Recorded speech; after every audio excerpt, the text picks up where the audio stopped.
Bienvenue à toutes et à tous. Merci de nous rejoindre pour ce mardi du Quai Voltaire, et l'association AgroParisTech Alumni est ravie de vous accueillir dans cette configuration qui poursuit son évolution et son adaptation face à la crise de la pandémie. Donc nous avons continué à innover avec un mixte et un plateau d'intervenants et quelques invités, et vous tous en web.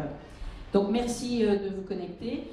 Après avoir donc eu un sujet avant l'été qui est cher aux agros sur l'eau, eh bien nous entamons le deuxième pilier, j'ai envie de dire, des agros passionnés par le monde du vivant et qui est leur ADN, en parlant de l'alimentation sur un sujet d'actualité et de demain. Qu'est-ce que dire en guise d'introduction? Juste quelques mots suite à la pandémie que malheureusement nous continuons à vivre et qui s'installe dans la durée. Eh bien, on peut peut-être constater que les mutations s'accélèrent, notamment autour de l'alimentation. Et j'aurais envie de dire autour de deux mots qui me semblent arriver à point nommé, qui est la solidarité territoriale du réseau de l'alimentation qui s'est installée avec cette crise et qui peut avoir des effets très bénéfiques. Et puis un deuxième mot qui nous est également cher en tant qu'agro, c'est la santé. Donc remettre en haut des enjeux la solidarité d'une part territoriale et la santé de ce que nous allons manger aujourd'hui et demain. Voilà, donc je rappelle juste que ces mardis du Quai Voltaire se veulent un débat ouvert, en dialogue, où chacun se respecte, où le but n'est pas de se confronter et de créer des clans et des camps opposés, mais au contraire de faire vivre une intelligence collective partagée avec des bonnes controverses que je souhaite et des bonnes interactions, et surtout à distance, n'hésitez pas à chatter, c'est important pour faire vivre ces débats. Voilà, je laisse la parole à notre animatrice pour introduire et présenter nos intervenants. Merci, bon débat et à bien vite. Bonjour et merci. Merci surtout de nous avoir attendus au bout de votre ordinateur. Nous avons eu quelques petites difficultés techniques, ce sont les aléas de la vie. Et en matière d'aléas de la vie, nous avons également une autre difficulté. Notre journaliste, Ivar Couder, qui anime le site Les Émotionneurs et les Cités de l'Agriculture, a eu un accident de scooter ce midi, et donc je le remplace au pied levé. Merci pour votre indulgence à tous. Alors, contexte du Covid, du confinement, est-ce que cela a révélé des tendances ou est-ce que c'était un épiphénomène temporaire? Est-ce que demain, nous mangerons plus local? Quelle stratégie pour accroître la souveraineté alimentaire en France, en Europe? Qu'en pensez-vous? Qu'en pensons-nous? Qu'en pensent nos intervenants? Le contexte, c'est aussi le plan de relance avec son volet agricole, alimentaire et forêt, qui a été annoncé par le ministre le 3 septembre, dans lequel il y a un volet reconquérir la souveraineté alimentaire de la France, avec à la clé 344 millions d'euros annoncés. Donc on est en plein dans l'actualité. Pour en parler ce soir, pour confronter les points de vue, pour rechercher ensemble des solutions, nous avons le plaisir d'accueillir Christophe Audouin, qui est directeur général de Les Prairies Bio, filiale de Danone, Manon Dugray, qui est coordinatrice de la chaire Alimentation, Nutrition, Comportement Alimentaire, une chaire de AgroParisTech de l'école, et Jean-Marie L'Enfant, qui est en particulier, parmi d'autres rôles, d'abord agriculteur dans l'Eure, président du pôle filière à la Chambre régionale d'agriculture de Normandie, président des circuits courts agritourisme et bienvenue à la ferme, qui est une marque des chambres d'agriculture, à l'APCA, l'Assemblée permanente des chambres d'agriculture, et également vice-président de la Chambre d'agriculture de l'Eure. Et en ligne, nous rejoindrons dans un très court instant Sandrine Lefeur, députée du Finistère, membre de la Commission Développement durable et Aménagement du territoire à l'Assemblée nationale, et elle-même agricultrice en bio en Bretagne. Et Gilles Davot, il est présent, Gilles Davot? Espérons qu'il nous rejoindra. Il est consultant formateur cuisinier en cuisine alternative et son leitmotiv, sa profession de foi, c'est un livre qu'il a écrit et qui s'appelle « Manger moins et mieux de la viande ». Voilà. Alors, nous verrons également quelques extraits d'interviews. Je ne sais pas si nous aurons le temps de tous les passer, mais ils ont été réalisés par notre journaliste Ivar Couder pour les Cités de l'Agriculture, le média donc qui l'anime. Et nous devrions avoir un court interview sur notre sujet de Christiane Lambert, présidente de la Fédération des exploitants agricoles, Sébastien Windsor, président de l'APCA et président de la Chambre régionale d'agriculture de Normandie, et peut-être, si nous avons le temps aussi, Laurence Maillard-Meignery, qui est également députée en Bretagne, en Ille-et-Vilaine. Sandrine Lefeur est-elle... peut-on passer l'extrait, Nicolas, de Sandrine Lefeur? Sandrine Lefeur, bonjour. Bonjour. Merci d'être avec nous en enregistré et vous serez dans quelques minutes avec nous en direct pour poursuivre ce débat.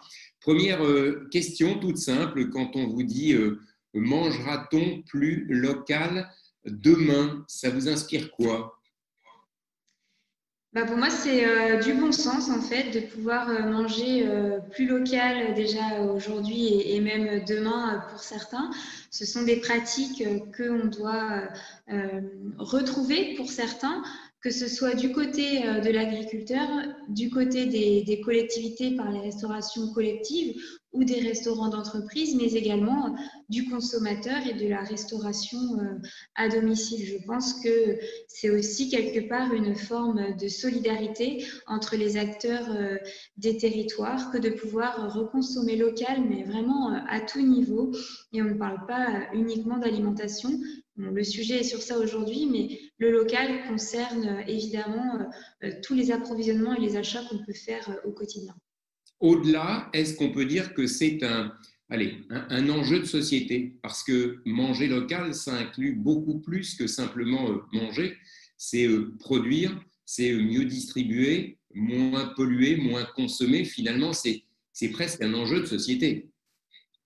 Mais pour toutes les raisons que vous avez évoquées, c'est clairement un enjeu de société. En tout cas, pour moi, ça l'est. Effectivement, voilà, la question du réchauffement climatique, de l'environnement sont des questions aujourd'hui qui font partie de notre société. Je crois que ce n'est pas bien de vouloir les éluder ou les mettre de côté. Je crois qu'il faut s'en emparer, que tous les acteurs s'en emparent, que les agriculteurs n'aient pas peur non plus de s'en emparer pour qu'on avance ensemble dans le même sens et que le local est une partie de la solution, une des solutions, mais n'est pas la seule, pour essayer de ralentir le réchauffement climatique et de consommer des ressources qui sont acceptables pour notre planète. Je crois que c'est un énorme enjeu de société et on le voit avec toutes les manifestations qu'on peut voir sur le climat de nos jeunes aujourd'hui. C'est clairement l'enjeu de demain. C'est évidemment quelque chose finalement de très complexe et on va le voir à l'occasion des échanges qu'on va avoir, mais reconnaissez-le, c'est très complexe. Toute la chaîne de production, de distribution, de consommation aujourd'hui est finalement à l'opposé du local. Plus que jamais, c'est à minima mondialisé. Alors moi, je souhaite qu'on n'oppose pas comme ça les choses. Je pense que on a un modèle aujourd'hui de société, et notamment en Bretagne, qui est flagrant, basé sur l'agroalimentaire, les échanges mondiaux via la mondialisation. Je pense que c'est tout à fait possible et raisonnable de parallèlement travailler sur le local, consommer local, mais il y a effectivement des produits pour lesquels les échanges se tiennent et doivent se tenir. On pense par exemple, je ne sais pas, mais je pose la question, est-ce que à n'importe quel prix nous devons produire des bananes, du cacao en France par exemple, avec des bâtiments peut-être chauffés dans l'avenir, je ne sais pas. En tout cas, voilà. Pour moi, on ne doit pas produire non plus du local à n'importe quel prix. Aujourd'hui, il y a le débat sur les néonicotinoïdes aussi qui remettent en jeu notre filière sucrière en France, et je crois que le débat commence ici, c'est produire du local, mais à quel prix pour la planète et à quel prix pour notre société. Et donc, ça, moi, ça ne me dérange pas, quelque part, qu'on accepte que des produits ne doivent pas être produits en France, tels que le cacao, parfois certaines agrumes, qui sont très consommateurs en énergie, et qu'on laisse les pays dans lesquels ils sont adaptés les faire et puis nous les amener. Et nous également, on a des savoir-faire en France, je pense au vin, au fromage, mais à bien d'autres produits encore où le monde entier nous envie et qu'il faut savoir aussi exporter. Mais il y a quelque part une rationalité à avoir et un juste milieu à trouver entre le consommer local. Évidemment, moi, ça me ferait mal au cœur qu'on consomme de la viande ou des légumes d'ailleurs alors qu'on a une richesse sur nos territoires incroyable. Sandrine Lefeur, merci pour ces premiers éléments de réflexion et de point de vue. Et puis, on vous retrouve dans quelques minutes en direct pour le débat. Merci, à tout de suite. Donc, cette interview de Sandrine Lefeur pose bien notre débat. D'abord, il pose la question de qu'est-ce que manger local. Sandrine Lefeur nous en donne en gros sa définition ou la façon dont elle l'entend. Nous allons nous interroger là-dessus. Comment peut-on définir le manger local? Et ensuite, nous parlerons de la stratégie pour accroître la souveraineté alimentaire en France. Et la question qui viendra a été abordée par Sandrine. Le prix, est-ce que manger local, c'est à n'importe quel prix? Et comment on fait pour nourrir tout le monde, une alimentation pour tous, notamment à cette époque où probablement, certainement déjà, la pauvreté augmente, y compris en France, dans la crise économique qui suit la crise sanitaire. Et enfin, est-ce que le local est antinomique de l'export? Alors, je vous propose qu'on commence par qu'est-ce que manger local avec Christophe Audouin. Pour vous, quelle définition retiendriez-vous du manger local et quel est votre témoignage et votre expérience au nom de l'entreprise que vous dirigez, les Prairies Bio? Oui, je ne sais pas si le micro fonctionne. Si, il ne faut pas toucher. Il fonctionne? Oui, vous m'entendez? Oui, ok, très bien. Alors la question que vous posez sur le consommer, enfin sur le local, est une question piège en réalité, parce qu'il est extrêmement compliqué et c'est le fruit de débats sans fin de définition du local, et je pense que je ne vais malheureusement pas vous apporter une réponse précise. Alors évidemment, il y en a une qui semble être évidente, c'est la distance, c'est-à-dire la distance entre la production agricole, la transformation et la distribution. Donc on pourrait bien sûr définir qu'une agriculture et une transformation et une consommation locale se situent par exemple, on parle parfois de ce chiffre-là, dans un rayon de 80 km, voilà, complet, et surtout sur une logique qui, le plus possible, est en circuit court et limite les intermédiaires. Ça, c'est une forme de définition du local.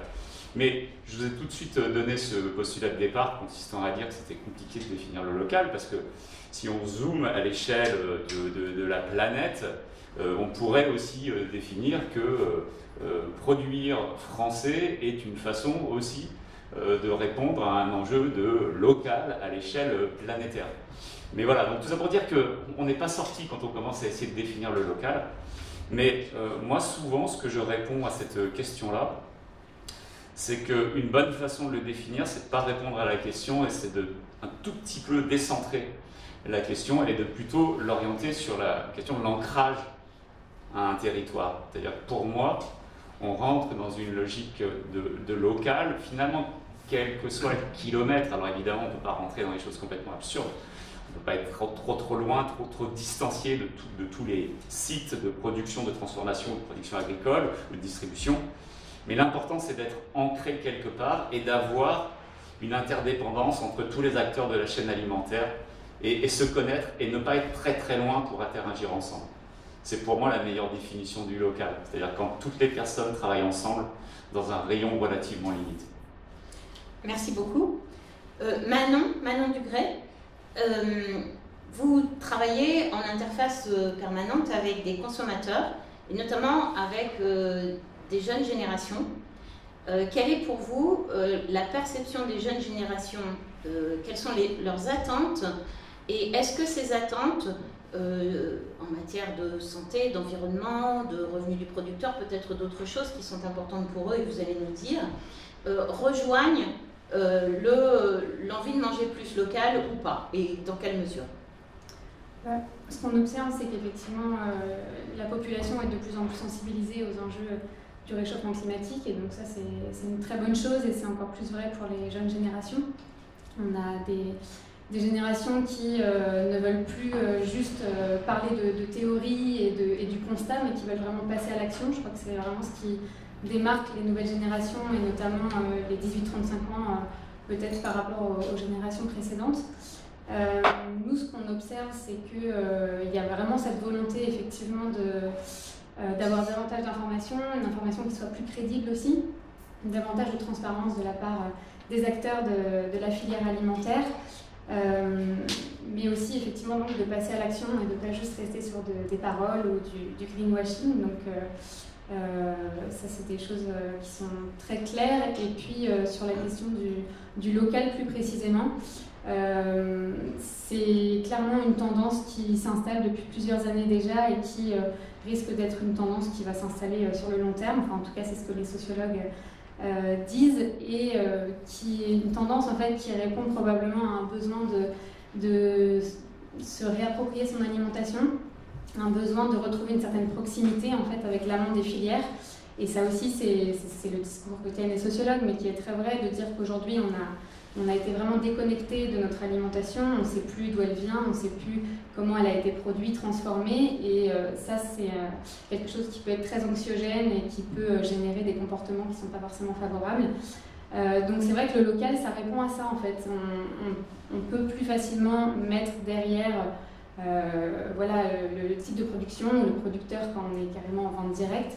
On peut aussi plus facilement avoir accès à une information sur les produits, justement sur l'origine, sur les modes de production, ce qui est vraiment à souligner par rapport à l'alimentation, enfin en tout cas les circuits d'approvisionnement plus conventionnels, on va dire. Donc ça, c'est vrai que c'est d'avoir accès à cette information, ça permet aussi de faire évoluer les systèmes dans leur globalité, puisque les consommateurs sont de plus en plus sensibilisés et ont l'information, et donc ça induit forcément de changer les systèmes alimentaires, en tout cas voilà, sur les fonctionnements et l'amont de la filière. Merci beaucoup. Jean-Marie L'Enfant, vous en tant qu'agriculteur qui est expérimenté ou qui avait développé ce bienvenue à la ferme, pour vous, qu'est-ce que ça veut dire manger local? Est-ce que vous percevez d'abord les mêmes comportements, les mêmes évolutions de comportements que ce que Manon vient d'expliquer, d'une part? Est-ce que d'autre part, il y a un aspect entre produits industriels, produits transformés, produits à la ferme, etc. Qu'est-ce que ça vous inspire? Alors, c'est vrai que manger local, on va aller au-delà de l'entrecôte, de la pomme de terre, du yaourt. Pour les chambres d'agriculture, c'est retravailler le lien sur tout le territoire. C'est travailler du lien avec la collectivité, c'est travailler du lien avec toutes les entreprises agroalimentaires locales, c'est travailler avec le consommateur, donc c'est recréer déjà un premier lien. Ensuite, ce lien, c'est donc un dialogue, renouer un dialogue avec la société, et c'est aussi créer de la valeur sur le territoire. Quand on travaille en local, quand on fait une production locale, eh bien, ça recrée une chaîne de valeur. Les agriculteurs qui font de la production locale embauchent plus. On a besoin d'étiquettes, produits en local, on a besoin, on va voir donc les magasins, tout. Vraiment il y a un lien local qui est vraiment important. Après, en tant que producteur, travailler sur le local, ça remet aussi l'agriculteur et l'agriculture en mode projet. Quand vous êtes sur une production mondialisée, vous faites du blé, du lait, de la betterave, vous êtes sur du mondialisé, vous êtes dans un schéma de production qui est nécessaire, hein, on en reparlera peut-être tout à l'heure, mais quand vous produisez une alimentation locale, alors vous travaillez aussi pour le consommateur. Vous savez que derrière, en production alimentaire locale, vous allez avoir un retour direct qui va être le retour du consommateur. Et ça, ce lien, on l'a sur cette définition du local, on l'a pas sur du marché mondial. On peut l'avoir un peu sur la production régionalisée si on travaille avec des entreprises agroalimentaires. Donc pour moi, c'est très axé sur ce lien, sur cette qualité, et je suis d'accord avec ce que vous disiez sur le lien au niveau du local, de la collectivité, de la région, etc. On a plus de liens. Au niveau de la transparence, quand on dit que venez nous voir, par exemple au niveau de la ferme, c'est qu'on dit venez nous voir, on va vous montrer ce qu'on fait, on va vous l'expliquer. Voilà. J'aimerais bien rebondir sur, bien sûr. Si je peux me permettre. Bien sûr. J'aime beaucoup ce que vous dites dans le sens de l'engagement, c'est-à-dire que tout à l'heure tu nous parlais du besoin de prise de contrôle du consommateur pour son alimentation et l'agriculture, c'est ce que le local apporte. Mais quand on se situe entre la transformation et l'agriculture, il y a également justement, alors pas une forme de prise de contrôle, mais une forme de proximité accrue dans la collaboration quand on travaille en local, qui a deux conséquences assez intéressantes. La première, c'est qu'on est tous responsables les uns des autres par la proximité, c'est-à-dire que le fait de se connaître et de ne pas être très loin fait qu'on ne peut plus nier le problème de l'autre. Ce qui n'est pas le cas d'un commerce mondial et d'une alimentation mondiale où les problèmes sont très loin et on peut faire semblant de ne pas les voir parce qu'il y a beaucoup d'intermédiaires et que c'est très loin. Quand on est en local, c'est direct. L'agriculteur, il est juste à côté de notre usine et quand on discute et qu'on co-construit avec lui, à un moment, quand c'est dur, on ne peut pas faire semblant que c'est pas dur et qu'on l'oublie. Ça, c'est une chose super intéressante. Et ça nous engage aussi parce que justement, les consommateurs, la société, nos citoyens attendent cela. Et donc, du coup, pour pouvoir tenir cette promesse du local, et c'est ce que vous disiez dans la collaboration et dans le mode projet, ça demande aux acteurs de la chaîne, notamment agriculteurs et transformateurs, à mettre en place des solutions qui permettent durablement de proposer de l'alimentation locale. Parce que Dieu sait qu'on est dans un monde perturbé et que le réchauffement climatique, notamment, vient tout changer en permanence et peut fragiliser des modèles qui sont magnifiques et qui sont conformes aux attentes sociétales, mais qui restent quand même fragiles. C'est plus simple d'aller acheter des fraises un peu partout dans le monde pour en avoir tout le temps dans un yaourt aux fruits. C'est beaucoup plus compliqué de dire que la fraise vient d'un endroit particulier en France et qu'elle viendra toujours de là. Ok, oui, j'allais vous demander de donner un exemple concret, celui des fraises.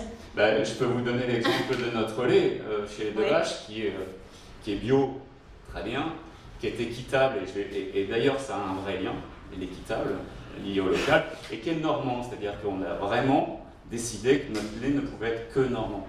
C'est une très belle promesse, hein. Ça semble être au carrefour des attentes du consommateur, surtout dans des grands magasins. Mais quand on écrit ça sur un pack de yaourt, il faut être capable de le faire. Et le jour où on n'est pas capable de le faire parce qu'il y a la sécheresse dans le Calvados ou dans la Manche, comme ça peut arriver, ou un hiver difficile, alors on fait quoi? Donc ça nous engage avec nos agriculteurs, avec nos éleveurs, à mettre en place des projets qui permettent justement de tenir tous ces aléas climatiques et de les accompagner dans une démarche comme celle-ci. Donc là, il y a énormément de projets, il y a l'équitable, on en parlera certainement, ça fait partie des solutions pour y arriver. Ok, merci beaucoup.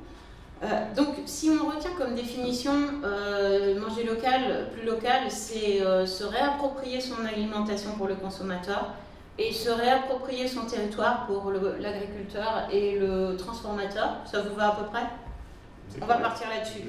On va dire qu'il y a à peu près un consensus autour de ça. Et alors maintenant, évoquons la stratégie pour y arriver, enfin, c'est-à-dire pour accroître la souveraineté alimentaire d'un territoire.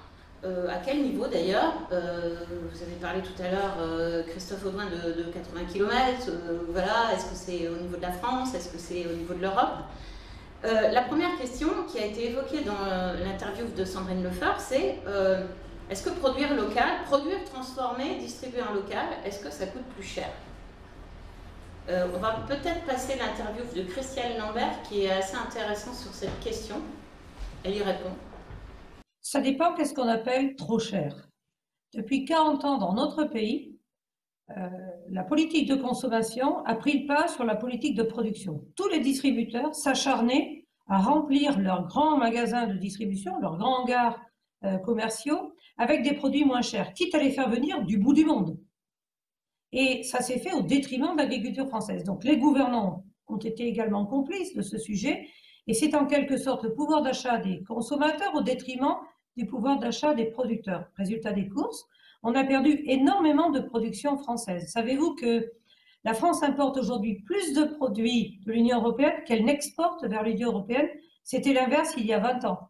Nous sommes devenus dépendants pour les fraises à 55%, pour les tomates à 50%, pour les courgettes à 60%. Nous ne sommes pas autosuffisants en protéines. Donc la France a laissé filer son agriculture. Et quand le président de la République et puis le discours dominant était monter en gamme, c'était qu'il fallait toujours faire mieux, mieux, mieux. Mais en disant aux consommateurs, l'accès à l'alimentation et manger moins cher, c'est nécessaire. Franchement, quand vous achetez une chemise française ou que vous achetez une chemise bangladeshi, indienne ou chinoise, vous savez que vous ne payez pas le même prix. Quand vous achetez une voiture française ou allemande, elle n'a pas le même prix. Quand on achète des produits de qualité, produits avec des conditions premium par des salariés qui sont payés 1 500 € par mois, alors qu'ailleurs ils sont payés 250 € par mois, c'est évident que c'est un coût plus élevé. Mais ça fait des entreprises en France et des emplois en France. Et moi, je m'inscris en faux par rapport à ce qu'a pu dire le ministre, si j'ai bien compris ce qu'il a dit. Pour manger bien, il faut manger bio. Non. On peut tout à fait manger très bien en France sans manger des produits issus de l'agriculture biologique. Les produits issus de l'agriculture biologique sont plus chers et c'est normal, ils le resteront. Parce que ce sont des conditions de production qui coûtent plus cher. Mais dire que pour manger bien, il faut manger bio, c'est une erreur. Ou alors, 90% des Français mangent mal, ce qui est faux. Donc on a des produits sanitairement irréprochables, des signes officiels de qualité pour 25% des produits. Les produits bio, ça représente aujourd'hui 5% de la consommation française. 5%. Donc on va pouvoir doubler peut-être, monter à 10%, et pas insulter les gens, 90%, qui ne mangent pas ces produits-là. Donc ne sombrons pas dans l'effet de balancier où on balance des anathèmes contre l'un ou contre l'autre. Soyons sérieux. Donc, je ne sais pas si on a eu la fin de l'interview qui expliquait clairement que Christiane Lambert fait le constat et le pari que oui, ça coûte plus cher de produire en France. Globalement, ça coûte plus cher. Et Sandrine Lefeur disait ça peut aussi coûter plus cher de produire des choses qui ne sont pas faciles à produire en France. Elle a cité l'exemple des agrumes exotiques ou bien du café, voire du chocolat, enfin, etc. Et du coup, si on part du principe que ça coûte plus cher de produire en France, on va se poser ensuite une autre question, qui paye le surcoût? Mais avant de savoir si on est bien d'accord sur ce constat-là, je voudrais peut-être que Christophe Audouin et Jean-Marie L'Enfant nous donnent leur point de vue. Est-ce que ça coûte plus cher pour vous de produire, voire de transformer en France? Il y a une question d'équité qui n'est pas là. C'est que si on est au niveau européen, entre les droits sociaux, entre toutes les différences qu'il y a entre chacun des pays, effectivement, c'est pas équitable, et donc le prix va être plus élevé parce que les salaires vont être plus élevés, parce que les normes ne sont pas les mêmes. Donc il y a déjà ce souci au niveau européen qui n'est pas égal. Après, je prendrai l'exemple de la restauration collective et de la loi Egalim, par exemple. Aujourd'hui, on nous fait intervenir en tant que producteurs locaux.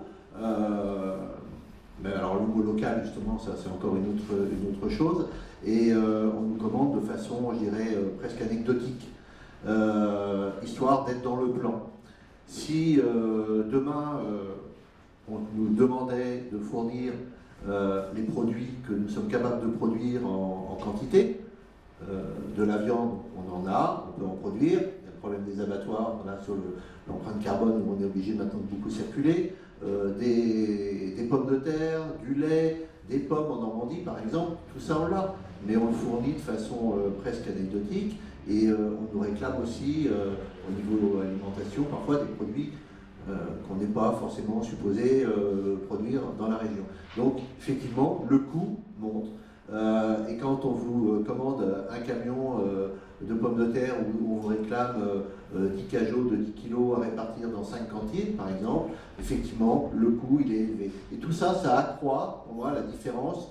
Et il y a des différences au niveau européen, au niveau importation. Et après, au niveau local, en fourniture d'alimentation locale, le fait qu'on soit presque anecdotique, effectivement, fait que ça coûte plus cher. Si on nous demande des grandes quantités, on peut s'organiser, ne serait-ce que sur l'approche du dernier kilomètre, qui qui est très très impactant, donc de la logistique, là, on peut redevenir un peu plus compétitif. Je crois que Gilles Davot nous a rejoint, c'est bien ce que j'ai compris. Peut-être, Gilles Davot, Jean-Marie L'Enfant vient de parler de restauration collective. La restauration collective, c'est de la restauration privée ou publique. Et dans les deux cas, si ça coûte plus cher de se fournir en France, quelle solution? Que préconisez-vous pour que de la restauration collective puisse accroître ses fournisseurs français ou même plus proches, territoriaux? Moi, je suis assez d'accord avec différentes choses, différents angles qui ont été évoqués depuis le départ. Je pense qu'il y a derrière les problématiques, si vous voulez, ce qui réunit, ce qui pourrait fédérer la plupart des populations et des gens, c'est la recherche du bien manger. On peut l'aborder de plein de façons, mais quand on essaye de définir la qualité alimentaire, il y a une multitude de facteurs. Le local est qu'un facteur, pas en d'autres, mais on peut très mal manger avec des produits locaux. On peut avoir des produits locaux pas sains, et l'aspiration elle est beaucoup plus large que ça. Et la difficulté aujourd'hui, c'est d'apporter des réponses au niveau de ce système, de quelque chose, d'une alimentation qui serait de qualité et durable. Alors en effet, les cantines sont un très bon terrain localement pour expérimenter la qualité alimentaire, la reconquête d'une qualité alimentaire. Et parfois, on vient de très loin. Aujourd'hui, j'ai échangé avec un cuisinier d'EHPAD qui a refusé de cuisiner ce qu'il y avait dans les stocks, c'est-à-dire du lapin de Chine et des poireaux d'Afrique du Sud, pour un EHPAD situé dans les Alpes-Maritimes. Donc, pour vous dire qu'on va des fois arriver à des choses qui n'ont absolument aucun sens et sur lesquelles le mot local pourrait être un artifice. La première chose à faire, c'est de se dire, mais qu'est-ce que serait la qualité alimentaire partagée dans une cantine? Et de ce point de vue-là, la qualité des produits, la satisfaction des mangeurs, la réponse aux besoins nutritionnels, la responsabilité par rapport aux impacts écologiques, territoriaux, sociaux, l'accessibilité pour tous, ça passe beaucoup par la définition de la manière qu'on a de transformer les produits. Le principal levier, si vous voulez, le produit cher ne fait pas le repas cher. Mais par contre, on est captif d'un modèle commun issu des années 50, 60, où la profusion conquise après-guerre a fait que les modèles alimentaires sur lesquels on se trouve dans nos pays sont extrêmement riches, avec de la protéine animale extrêmement présente d'un bout à l'autre du repas. La rillette, les charcuteries, l'entrée de poisson, la viande, le fromage, les œufs dans le dessert, les produits laitiers à nouveau. Et ça, on voit ça décliner à tous les niveaux de la société, jusque dans les restaurants ouvriers, avec une très basse qualité, dans les cafétérias ou dans les cantines. Un petit peu moins maintenant, depuis qu'on a le GNRCA, il y a un certain nombre de fréquences recommandées, mais on voit que c'est souvent un schéma trop riche qui fait que dans un même repas, les produits justement les plus chers ne vous permettront pas d'accéder à une qualité et vont tendre à faire des marchés mondialisés avec des offres toujours au moins 10 ans. Et donc, la première chose, c'est de questionner que seraient des schémas de repas et d'équiper les cuisiniers à nourrir leurs convives.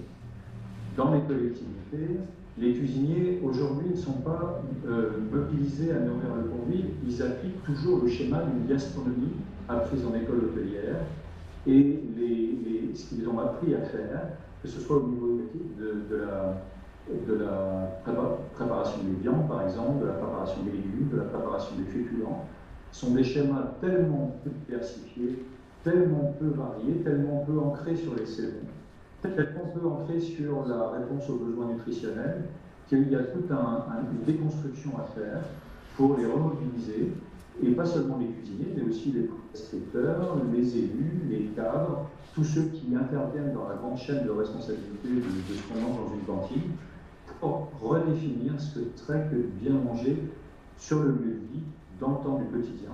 À partir du moment où on fait ça, et qu'on équipe les cuisiniers non plus avec des techniques de gastronomie, mais avec vraiment une connaissance de ce qu'ils font quand ils transforment des légumes, quand ils transforment de la viande, quand ils transforment des produits laitiers, quand ils associent des féculents pour avoir différents types de sources de protéines qui vont de l'animal, moins de viande, peu de viande, pas de viande, comme la loi Egalim l'introduit.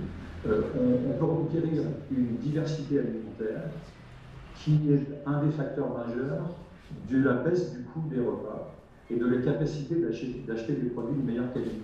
Ensuite, ça n'aura de sens que si, par exemple, on réintroduit des légumineuses locales ou si on introduit des légumes locaux ou des viandes payées à un juste prix à des agriculteurs locaux, que si les convives comprennent ce qui se passe. Et il y a aussi un gros travail à faire auprès des convives. Donc la reconquête, cette réappropriation des questions du repas, la restauration collective est un champ extrêmement précieux pour ça.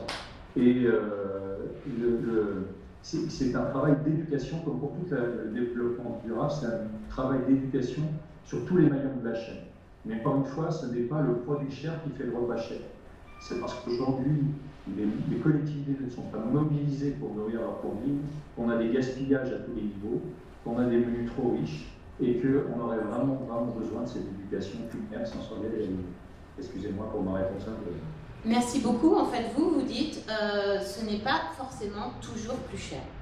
Et Jean-Marie L'Enfant, vous voulez intervenir? Oui, c'est par rapport justement à tout ce qui est restauration collective. C'est un iceberg, il y a la partie qui est cachée, c'est tous les marchés publics où le mot local n'est pas retenu.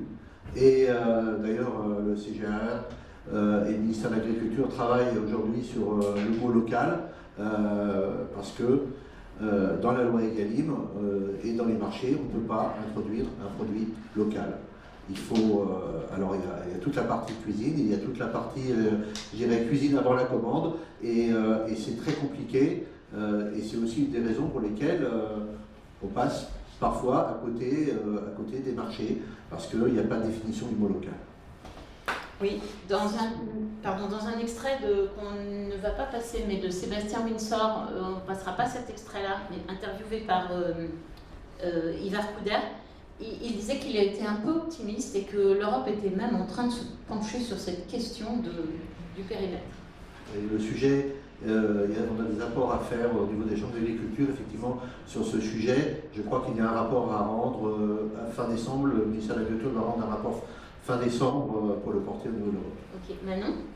Oui, non, je voulais juste rebondir sur effectivement le manque de définition. Enfin, vu que la chaire en cas se fait porte-parole des scientifiques sur le sujet, c'est vrai que sur le local, aujourd'hui, c'est vraiment un mot valise. Malheureusement, on peut vraiment tout y mettre derrière. Les scientifiques, eux, il y a une définition en tout cas qui définit les circuits courts, oui, qui sont de dire qu'il y a seulement un intermédiaire ou donc pas d'intermédiaire entre le consommateur et le producteur. Et ils préfèrent qu'on parle de circuits courts de proximité, parce que là aussi on peut avoir des circuits courts qui ne sont pas locaux. Et donc, ils préfèrent effectivement cette définition des circuits courts de proximité. Et sur la question du prix, je voulais juste revenir là-dessus aussi. C'est vrai que quand on parle d'alimentation durable, et moi je me place encore une fois du point de vue des consommateurs, une alimentation durable, c'est aussi une alimentation qui va être accessible à tous. Et on ne peut pas aujourd'hui se permettre, entre guillemets, de promouvoir une alimentation qui soit locale, par exemple, mais qui soit accessible qu'à une certaine partie de la population. Donc cette partie-là est très importante et les scientifiques disent qu'en fait, quand on parle de produits issus de circuits courts ou de produits issus de systèmes d'approvisionnement plus conventionnels, on compare pas les mêmes produits avec des caractéristiques différentes. On compare des produits qui n'ont pas la même origine, qui n'ont pas les mêmes modes de production. En fait, on compare un peu l'incomparable. Et généralement, dans les circuits courts de proximité, on a une alimentation qui est de meilleure qualité, qui est souvent plus fraîche, plus goûteuse, qui est issue effectivement d'un territoire ancré. Donc on est sur des choses qu'on ne peut pas vraiment comparer en termes de prix. Ok, Christophe Audouin, ouais. Votre point de vue? Oui, l'exemple de la restauration est intéressant sur la valeur et sur le coût. En fait, moi je vais dire une chose et son contraire. Je pense que si on veut faire du local vertueux, c'est-à-dire en gros si on valide le fait qu'on fait du local si c'est intéressant socialement et environnementalement, alors compte tenu en plus de tout ce qui est en train de se passer autour de nous, notamment du dérèglement climatique, ça coûte plus cher. Ne serait-ce que pour simplement mettre en place les conditions d'un approvisionnement local durable. Après, tous, acteurs de la chaîne, on peut trouver des solutions pour que ça coûte moins cher. Et là, l'exemple de la restauration, nous on est très bien placé pour le savoir aussi en agriculture biologique. On a un objectif de grandir aussi sur la part de l'agriculture biologique en restauration collective. Et on sait effectivement fort bien, comme le disait notre invité, qu'en équilibrant mieux la diète alimentaire et la proposition alimentaire entre animal et végétal en AB, on arrive, bien sûr, en plus d'avoir des bénéfices pour la santé des personnes, des convives, on arrive à baisser la facture. Okay. Et à tous les niveaux, on peut faire des efforts. Nous, chez Les Deux Vaches, quand on a lancé il y a quelque temps une marque qui s'appelle Faire Bien en réseau bio spécialisé, on a décidé, c'était vraiment le projet, d'aller mettre la valeur au bon endroit. C'est-à-dire que nous aussi, on s'est posé la question de notre compte d'exploitation et on s'est dit, tiens, voilà, si on veut essayer d'aller mettre 5% de la valeur de ce yaourt dans les filières pour préparer la relève et la transmission des fermes, qui est un sujet justement pour assurer le local durablement, eh bien, on va y mettre de l'argent dans la vente de ce yaourt-là. Mais l'argent qu'on va mettre ici, on va le prendre à un autre endroit. Donc on peut faire des arbitrages pour faire en sorte que le produit à la fin ne soit pas 5% plus cher. On trouve tous des solutions. Les agriculteurs peuvent aussi à un moment se poser des questions sur leur coût de production pour être plus performants. Mais à la fin, ce que je veux dire, c'est que si on veut faire les choses très bien localement, ça coûte plus cher. Mais la question à se poser, c'est ça veut dire quoi plus cher, quoi? Ça veut dire probablement plus cher économiquement, quand on regarde les comptes d'exploitation de chacun des acteurs, celui de l'agriculteur, du transformateur, du distributeur. Mais à la fin, la valeur pour les hommes qui sont sur la chaîne et la valeur pour l'environnement en général, voire même les animaux, pour nous, elle est très très nettement améliorée. Donc pour la société, ça coûte vraiment moins cher. C'est le message optimiste qu'il faut passer. Et à nous de trouver des leviers pour faire en sorte que ce bénéfice environnemental et social soit mieux valorisé pour être plus en local et répondre aux enjeux sociétaux. Si je peux réagir là-dessus. Oui, Manon. Sur les liens environnementaux, parce que c'est vrai que c'est un peu notre fer de lance justement de voir ce qu'on met derrière cette alimentation durable et si effectivement le local pourrait permettre de répondre à ces enjeux de l'alimentation durable. Aujourd'hui, on peut en aucun cas conclure sur un gain sur les impacts environnementaux d'une alimentation plus locale, malheureusement. De fait, les circuits courts de proximité, en fait, ça reflète une diversité de pratiques énorme. Et aujourd'hui, on ne peut pas dire effectivement que consommer local, c'est mieux pour la planète. C'est pour ça que je mets des conditions environnementales. Malheureusement.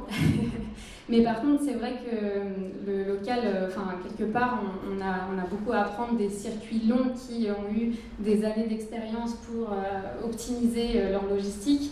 C'est vrai qu'aujourd'hui, on pense souvent au transport, au coût, à l'impact environnemental du transport. Et le local, c'est quand même un des premiers arguments en faveur de ça.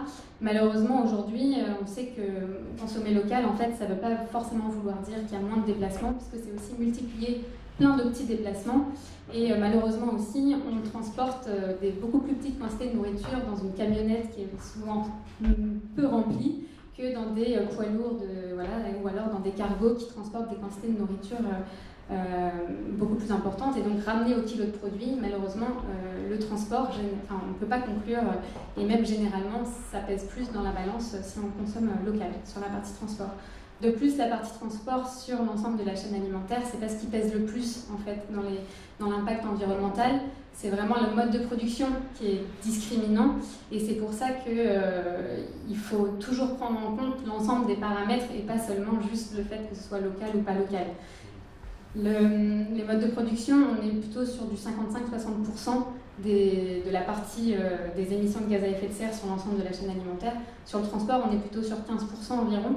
Donc c'est vrai que on ne peut pas aujourd'hui juste agir sur cette partie qui va être liée au transport, mais vraiment agir sur l'ensemble de la chaîne et privilégier des modes de production qui soient plus durables. Oui, donc on est quand même dans la conclusion que ça a tendance à coûter plus cher. Si on pose cette question un peu plus précisément à Christophe Audouin, patron d'une entreprise qui transforme, Est-ce que créer de la valeur dans les territoires, la façon dont vous avez défini ce local, est-ce que c'est faisable et à quelles conditions peut-on imaginer d'augmenter la transformation sur les territoires? Est-ce que c'est à la ferme? Est-ce que c'est des PME qui s'implantent dans les territoires? Est-ce que c'est tellement exorbitant du point de vue du coût total que c'est pas envisageable? Comment vous le sentez-vous en tant que filiale, en tant qu'entreprise Les Prairies Bio? Et puis à la limite, je dirais aussi, mais ça rejoindra peut-être le sujet tout à l'heure de l'export, si vous étiez directeur général de Danone, est-ce que vous auriez la même position que celle que vous défendez au sein de votre filiale, de votre entreprise? Oui, c'est une question très large. Il est clair que si on a pour objectif que d'essayer de relocaliser le plus possible la chaîne agroalimentaire, comme on essaye de nous le faire depuis 14 ans, clairement c'est un vrai coût et c'est notamment l'enjeu, il est sur nos agriculteurs et sur nos éleveurs. La promesse qu'on tient à nos citoyens consommateurs, qui consiste à consommer un yaourt bio local, enfin bio, normand et équitable, on l'accompagne depuis 2 ans maintenant d'une contractualisation équitable qui justement a un vrai coût, mais qui est le cadre indispensable à justement 2 choses, à la pérennité des fermes en Normandie, c'est-à-dire ça leur donne un cadre de sécurité, ce sont les principes du commerce équitable, Nord, Sud et Nord-Nord, qui est mis en place, du contrat long terme, de l'achat sur base de coûts de production, un prix minimum garanti sur la période, et surtout un fonds filière de minimum 2% de la matière première achetée, qui permet justement d'engager des réformes importantes. Quand on encadre une pratique comme celle-ci, bio et équitable, on se donne toutes les conditions pour que durablement puissent exister des fermes en Normandie capables de livrer des usines, lait de vache ou Danone, localement. Donc ça a une énorme importance. Après, il n'empêche que ce soit moi comme patron des Prairies Bio ou si j'étais à la place du directeur général de Danone, on doit se poser des questions pour continuer à accompagner nos agriculteurs, effectivement, à la fois de l'évolution des attentes sociétales en termes de consommation, mais aussi de l'évolution du métier d'éleveur, par exemple d'éleveur laitier. Et donc, dans les sujets qu'on adresse en ce moment, et je suis bien placé pour le savoir, parce que c'est un sujet qu'on adresse nous chez les Prairies Bio, se poser la question effectivement de, au-delà d'aller servir une laiterie pas très loin de l'éleveur, donc en général jamais plus de 80 km de l'usine, comment est-ce qu'on peut réduire, ça va vous sembler bizarre ce que je vous dis, mais comment est-ce qu'on peut réduire la dépendance à la laiterie? Et comment est-ce qu'on peut donner la possibilité à l'éleveur de mieux valoriser son travail d'agriculteur? Et oui, dans ces cas-là, la transformation à la ferme est une solution qui permet à l'éleveur d'être moins dépendant de sa laiterie, d'être plus autonome, de mieux valoriser son travail et en plus, c'est ça qui est magnifique, de répondre aux enjeux sociétaux d'une distribution locale avec moins d'intermédiaires et en direct entre le consommateur et l'agriculteur. Oui, ce sont des choses qu'on encourage, oui. Et vous y contribuez à ce développement de transformation à la ferme? Oui, qui est un modèle, bien sûr qu'on y contribue, on encourage cela, et justement, on espère qu'avec une contractualisation, on se donne équitable, on se donne les conditions justement de la mise en œuvre de solutions comme celle-ci, et ces solutions, demain, elles vont exister à côté d'autres solutions plus classiques de grosses laiteries, telles qu'on en a en Normandie, au Mollet-Literie, par exemple, chez nous. D'accord. Jean-Marie L'Enfant, côté agriculteur, vous percevez comment ces initiatives? J'avais envie de demander, vous avez commencé, vous avez des productions, vous accompagnez des agriculteurs dans cette transformation déjà? Non, on commence tout juste avec un éleveur qui est basé dans la Manche, qui est un éleveur lait de vache et qu'on va accompagner effectivement à se lancer dans la transformation. Excuse-moi, je réponds quand même à la question. Oui, si l'agriculteur, je dirais, s'en sort bien, arrive à créer de la valeur ajoutée, si demain son entreprise elle est viable parce que justement elle a été aussi accompagnée vers la transformation, je dirais c'est tout le but et c'est tout ce qu'on peut souhaiter, je dirais, sur l'accompagnement d'une entreprise qui travaille avec des agriculteurs. C'est l'accompagner c'est aussi ce que font les chambres d'agriculture, accompagner vers les transitions, tous les schémas agricoles. Et si les agriculteurs que vous développez. Après, je ne sais pas à quelle échelle vous souhaitez le faire, si vous en mettez une par département, 5 par département, et combien d'entreprises vont faire peut-être la même chose que ce que vous faites. Les questions se posent, parce que là, je suis plus interrogatif. Bon, en tout cas, ça donne des perspectives. Si c'était de la viande, comment voyez-vous la transformation, pas forcément la transformation à la ferme, mais au moins l'abattage à la ferme, les abattoirs en région, c'est une des conditions pour manger de la viande issue du local. Comment vous percevez, Monsieur L'Enfant, ce sujet? La question de l'abattage est un réel souci pour la transformation à la ferme. À chaque fois qu'un abattoir s'arrête, délocalise, on sait qu'on a des agriculteurs qui faisaient par exemple du circuit court qui vont arrêter, on a des agriculteurs qui vont s'arrêter aussi de faire de la viande parce que faire 3, 4, 500 km à des animaux, ça leur pousse de coûts. Au début, on dit on va aider, etc. Mais finalement, on le paye quand même. Donc, on va le payer sur le prix de la bête. Donc, ça c'est compliqué. Un autre sujet, et encore une fois, il est européen. Vous avez le sujet de ce qu'on appelle les abattoirs, les EANA, la dérogation des abattages à la ferme pour tous les abattoirs qui ne sont pas aux normes européennes. On souhaite au niveau des chambres d'agriculture que les EANA, enfin ces abattoirs, puissent être prolongés et qu'on puisse continuer à travailler. Sinon, on va encore aller vers une réduction du nombre de fermes qui vont transformer. Le problème, il est qu'effectivement, on va vers de la demande des consommateurs, on va vers de la demande des magasins, on va vers une demande du local, et de l'autre côté, vous avez la charte, on se charge de normes et de lois européennes qui ne sont pas forcément bien accompagnées, et voilà, le mot local pour les appels d'offres, les abattoirs, les EANA, les abattoirs notamment de proximité, les abattoirs des fermes. Donc à chaque fois, vous rajoutez une couche qui fait que on est obligé peut-être parfois de monter des prix et que ça va pas forcément dans le même sens, quoi. On pousse le local et de l'autre côté, on a quand même des freins qui sont un peu compliqués à résoudre. Très bien. On n'est pas encore sorti de l'auberge. Il y a un autre acteur qui est très important dans cette question de l'alimentation accessible pour tous, qui est la grande distribution. Je voudrais avoir votre point de vue sur le rôle de la grande distribution par rapport à cette problématique du manger plus local ou d'accroître la souveraineté alimentaire en France. Pour ça, on va lancer le petit témoignage de Sébastien Windsor, Nicolas, qui parle du sujet avec un certain optimisme, et vous allez me dire les uns les autres ce que vous en pensez. On a vu aussi, ce qui me donne un peu d'optimisme, un petit changement d'attitude de certains acteurs de la grande distribution, et je pense que c'est aussi dans leur intérêt de sortir d'une guerre des prix entre eux, qui leur fait tous perdre des marges, pour à un moment, j'allais dire, redonner un peu de sens à leur métier de distributeur, et notamment de pouvoir mettre des produits de proximité, peut-être pas 50% de ce qu'ils vendent, mais si déjà on avait 10, 20% des produits en grande distribution qui soient des produits de proximité, on verrait dans une partie des achats du consommateur cet acte un peu citoyen. Et ça ne coûterait pas très cher. Il faut juste qu'on change les habitudes, parce que quand il faut passer par une centrale d'achat pour vendre ses fruits et légumes juste au supermarché d'à côté, parce qu'on est un petit producteur et que quand on est petit producteur, on ne sait pas alimenter tout le monde, ça marche juste pas. Monsieur Jean-Marie L'Enfant, quelle réaction? Je ne vais pas réagir sur mon président.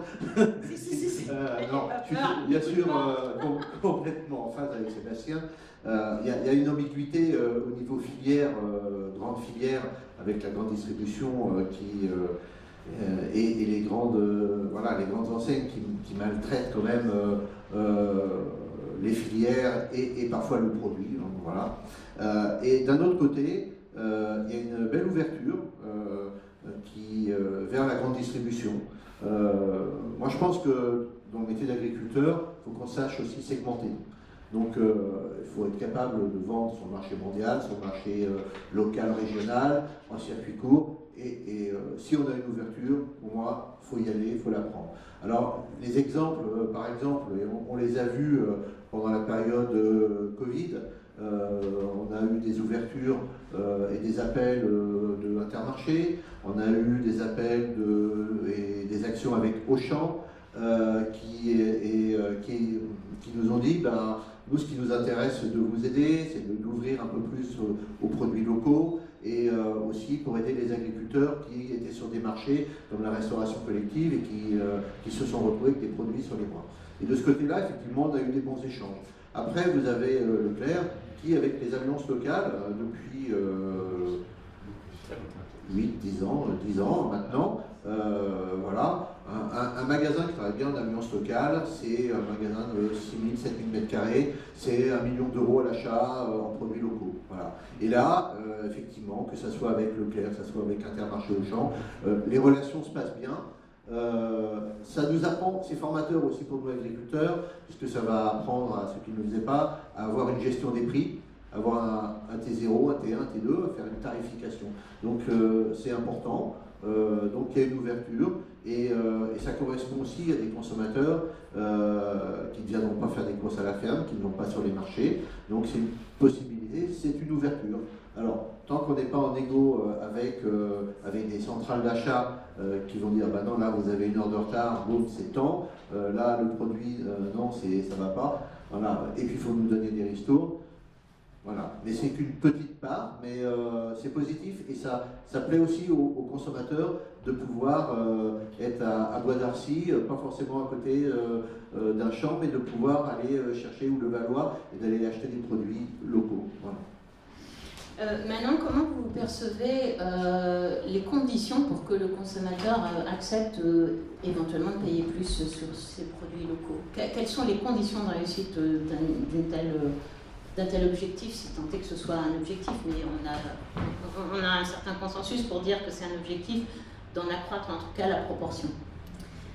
C'est vrai que la crise du Covid, ça a quand même bouleversé pas mal de choses et on a pu voir que sur les achats alimentaires, on avait vraiment presque doublé en fait la part des achats alimentaires qui étaient effectués en circuit court de proximité pendant le confinement. On était plutôt aux alentours de 10 en 2015. Là, on est passé à 20% des achats alimentaires.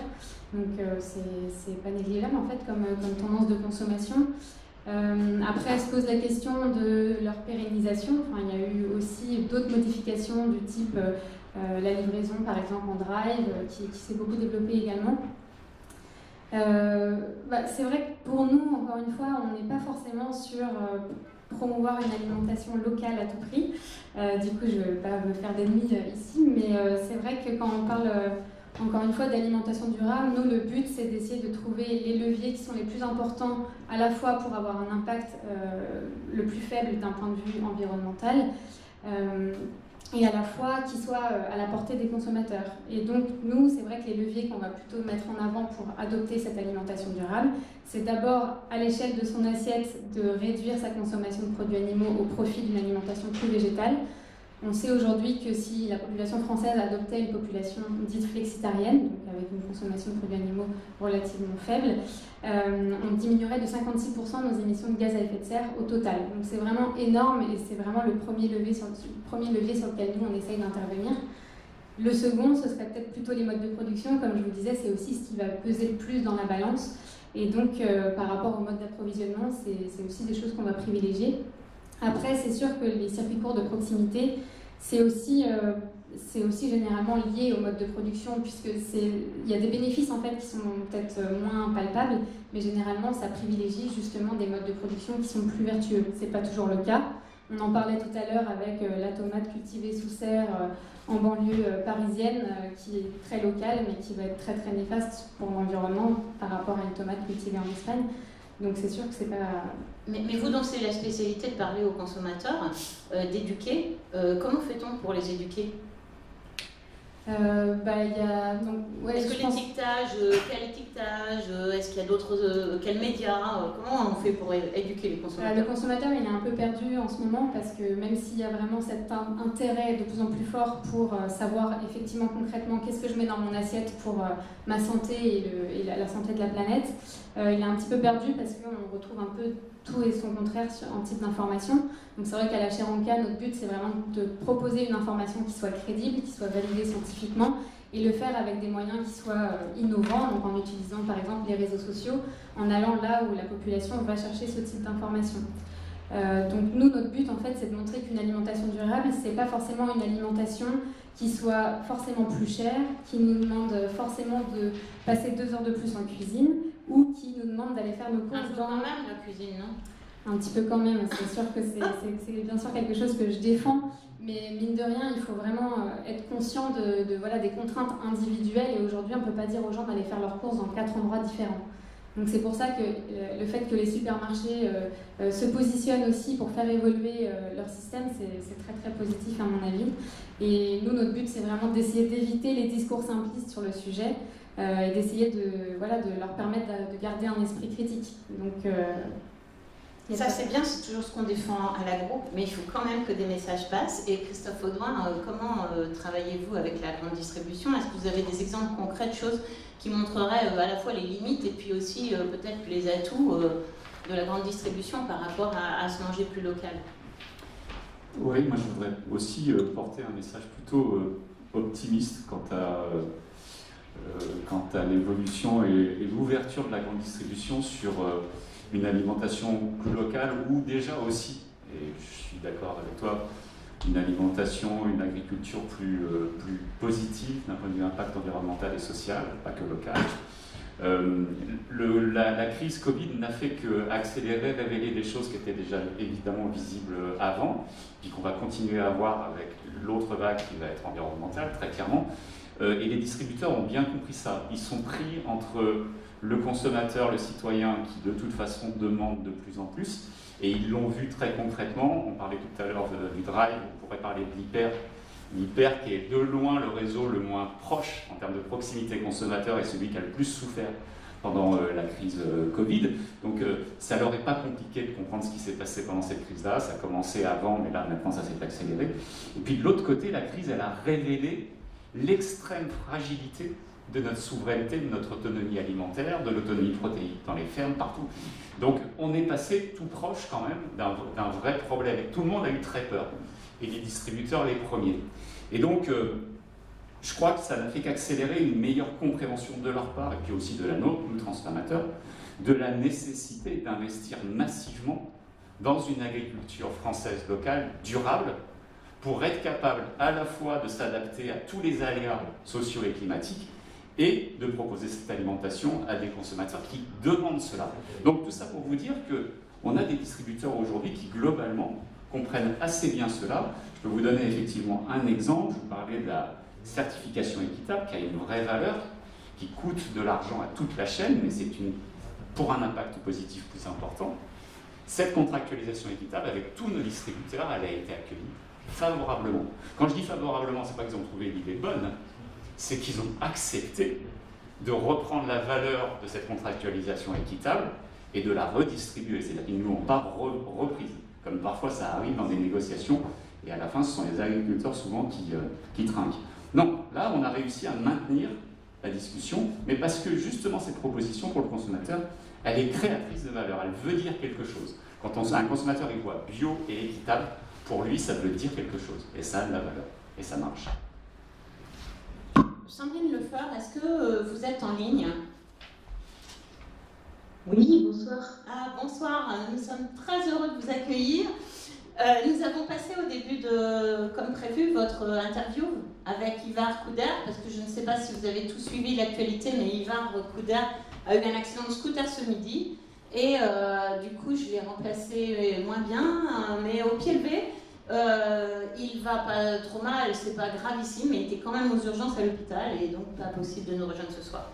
Donc, je ne sais pas depuis quand vous suivez le débat. Depuis que Manon Duguay a pris la parole. Ah, il l'a fait plusieurs fois, mais est-ce que sur cette question de la grande distribution, de la production et de la transformation plus importante en local, ou de l'organisation des producteurs, comment vous voyez les choses, vous, en Bretagne? Est-ce que vous avez un témoignage complémentaire à apporter avant qu'on aborde le sujet, le dernier sujet qui est Est-ce que cette manger plus local est antinomique d'une politique d'exportation?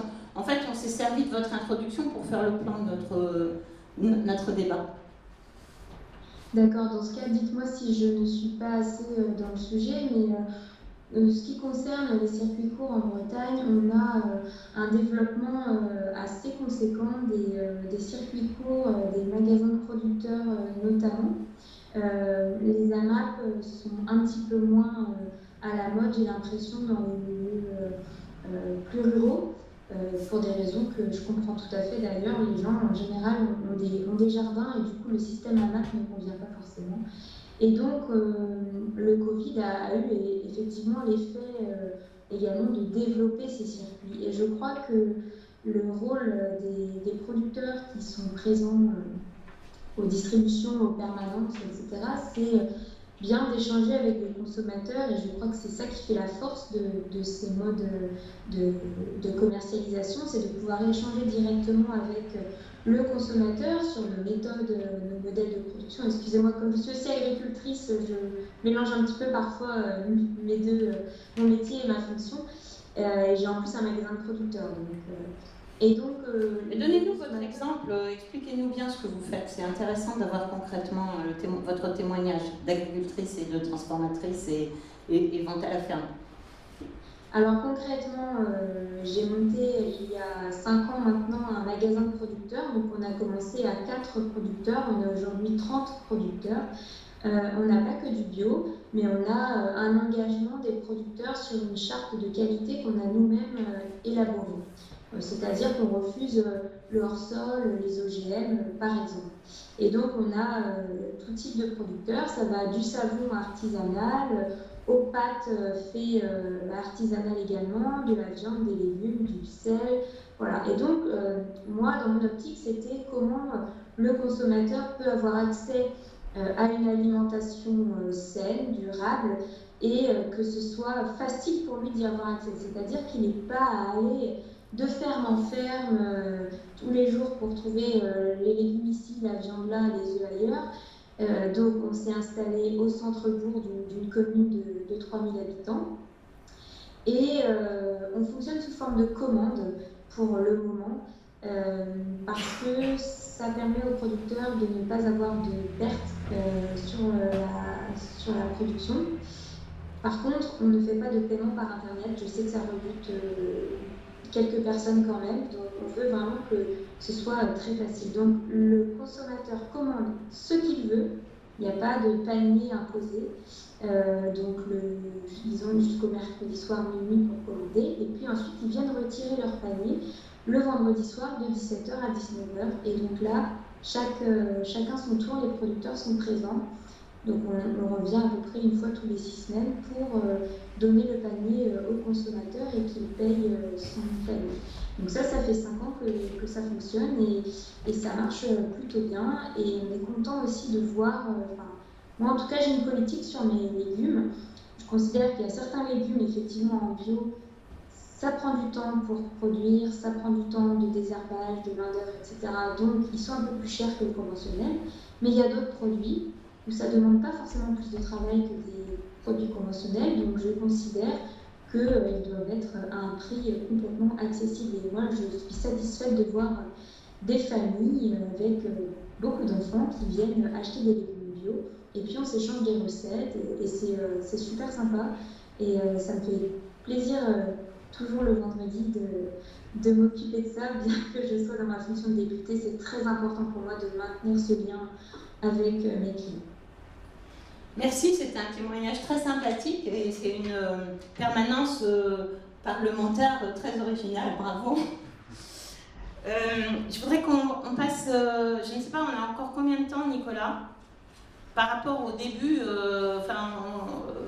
au moment où on a débuté réellement, on avait 1h30 normalement, donc ça nous fait encore combien de temps? D'accord. Alors, Jean-Marie L'Enfant. Oui, s'il y a encore un petit peu de temps sur l'ouverture effectivement des fermes, des agriculteurs par le biais de magasins. Là, je prendrai la casquette Bienvenue à la ferme, entre autres. C'est-à-dire qu'on a, sur les 8000 adhérents du réseau, il y a 4800 fermes qui ont des points de vente à la ferme, qui sont ouverts aux consommateurs. Mais le souci, c'est que la ferme, elle est à la campagne. Et le projet, et ce que nous sommes en train de développer aujourd'hui, ce sont des magasins pour aller s'approcher au plus près des consommateurs, des magasins avec notre marque Bienvenue à la ferme, où des producteurs pourront vendre des produits au plus près des consommateurs. Alors, pour l'instant, nous avons 2 magasins, un qui est en Bretagne, dans une ferme à l'Antique, donc je pense à quelques dizaines de kilomètres de Plébert-Christ, et l'autre qui est à Passy-sur-Eure, à côté de Mény, à Mény, je veux dire à côté de Passy-sur-Eure, dans l'ouest, et qui est tenu par quelqu'un qui n'était pas agriculteur, mais qui, avec un cahier des charges, s'approvisionne et commercialise les produits du réseau. Et donc ce projet d'aller au plus près des consommateurs, eh bien, les chambres d'agriculture avec le réseau Bienvenue à la ferme est en train de le développer, et c'est une des missions que nous avons, avec l'objectif d'être partout où les consommateurs voudraient pouvoir trouver des produits. C'est bravo, parce que c'est un autre métier que de vendre pour un agriculteur. Alors c'est un autre métier, c'est aussi pour cette raison que donc nous sommes entourés de personnes qui connaissent aussi ce métier, et donc le projet, c'est plus un projet, là on est en phase de déploiement. On fait le tour de France, j'irai des chambres d'agriculture aussi pour voir où sont les agriculteurs, parce que le rôle de la chambre d'agriculture aussi, c'est d'être sur tout le territoire. On parle de circuits courts, on parle de proximité, mais c'est pas uniquement autour des villes, sinon il y aurait des producteurs que autour des villes, là où il y a des consommateurs. Et notre rôle, c'est que ça soit au fin fond, je dirais, d'une vallée de l'Ariège ou dans le cœur de la Bretagne. Eh bien, le producteur, il faut qu'il puisse aussi continuer d'exister. On est sur le territoire, il faut que l'agriculture reste et subsiste partout, et qu'on puisse commercialiser nos produits. Et au niveau des produits locaux, des circuits courts, au niveau de l'approvisionnement, des cantines, ce qui est important, c'est de pouvoir justement valoriser tous les territoires. Et les projets de magasins vont permettre de valoriser et d'aider au même titre que des magasins de producteurs, voilà, ou des AMAP vont pouvoir aider l'agriculture et les agriculteurs. Gilles Davot, vous êtes encore là? Non, il n'est plus là. Alors, je vous propose qu'on passe à la dernière question sur... Alors, je vous préviens, pour ceux que je n'ai pas vus avant, la conclusion, on fera juste un petit tour de table de ceux qui sont toujours présents en ligne ou en direct, en présentiel, pour vous demander à chacun s'il y avait une action prioritaire à faire pour accroître la souveraineté alimentaire de la France, on va dire, ce serait laquelle pour vous? Donc réfléchissez. Ça sera au moment de la conclusion. Avant ça, je voudrais qu'on réponde à la question, est-ce que manger plus local ou, disons plutôt, accroître la souveraineté alimentaire de la France, c'est antinomique d'une ambition exportatrice? Et là, je vais me tourner vers Christophe Audouin.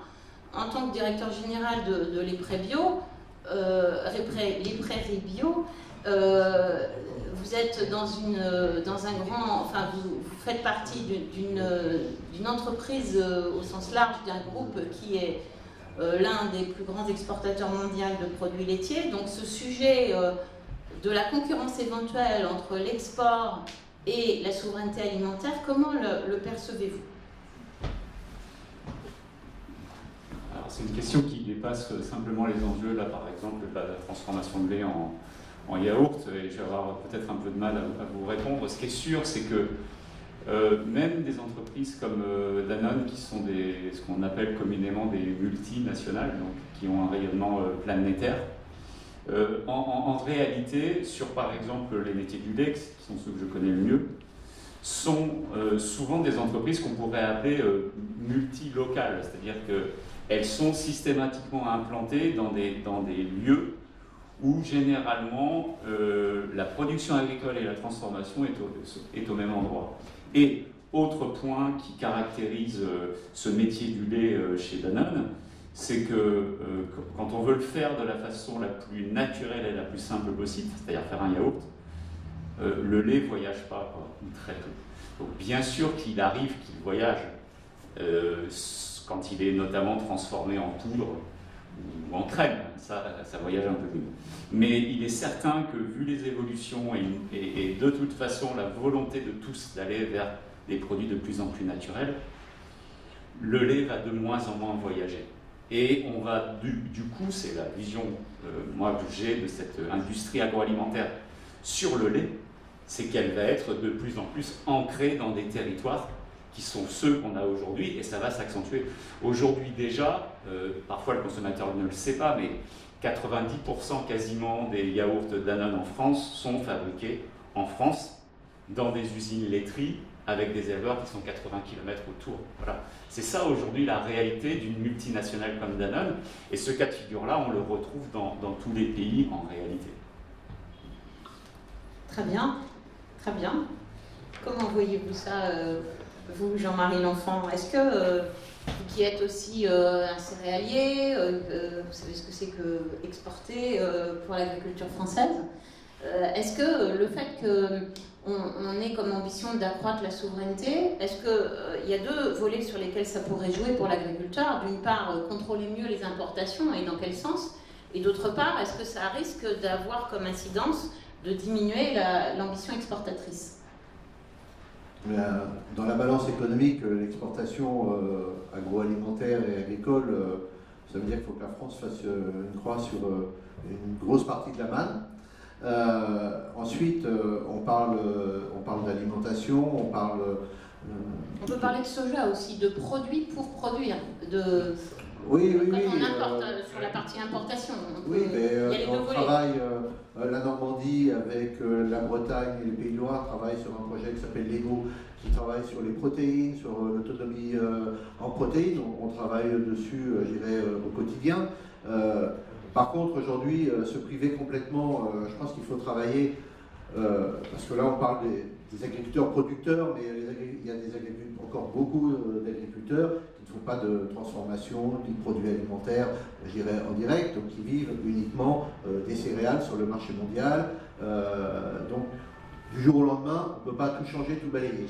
Aujourd'hui, je pense que, moi, je viens aussi d'agriculteur, mais je viens aussi du monde du commerce, et j'étais commercial auparavant, et je pense que la segmentation, c'est quelque chose d'important. Si on veut continuer en termes d'agriculture et garder des agriculteurs, il faut arriver à segmenter nos marchés. Travailler un peu sur le marché mondial, je pense que c'est un mal nécessaire. Avoir une production et travailler sur un niveau régional, produire, c'est un peu ce que disait monsieur avec le lait et les laiteries, travailler une production qu'on va pouvoir engager auparavant, c'est-à-dire on ne va pas attendre le Weather Market, on va pouvoir voir avec une entreprise agroalimentaire le prix, la quantité, la production. Donc ça donne aussi une sécurité. Donc ça c'est important, c'est de pouvoir sécuriser. Et la segmentation doit amener de la sécurité.